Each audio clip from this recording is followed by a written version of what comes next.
Board परीक्षा के दृष्टिकोण से आपके सामने जो ऊपर एक क्वेश्चन और नीचे 2 क्वेश्चन आपको दिखाई दे रहे हैं, अगर वह कंप्लीट कर लेते हैं तो 2 नंबर आपको पक्का आना है, निश्चित रूप से मैं गारंटी आपको देता हूँ।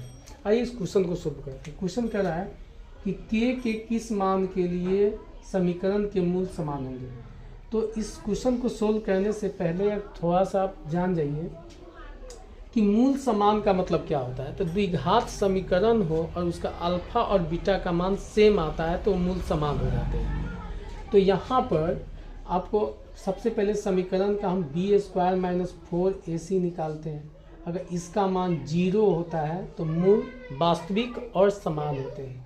अगर b² - 4ac बड़ा हो जाता है 0 से तो मूल वास्तविक और असमान, यानी अल्फा का मान अलग बीटा का मान अलग। और b² - 4ac छोटा हो जाए 0 से तो मूल हमेशा मूल संभव होता ही नहीं। मूल आप कितना भी निकालने का प्रयास कीजिएगा नहीं निकलेगा।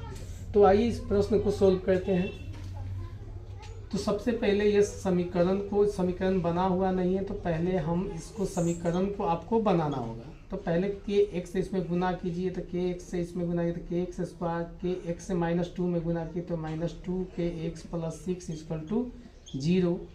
अब चूंकि कह रहा है कि मूल समान, तो मूल समान होने का शर्त, मूल समान होने के शर्त से मूल समान होता है कब, जब b² - 4ac इक्वल आ जाए किसके, 0 के। अब b आपका कौन है, तो यहाँ पर 2 के है तो -2k का होल स्क्वायर। 4a आपका कौन है, तो k है तो इंटू k। c कौन है, तो 6 = 0। तो यहाँ 4k² - 24k = 0। 4k आप इसमें से कॉमन ले लीजिए तो k - 6 = 0।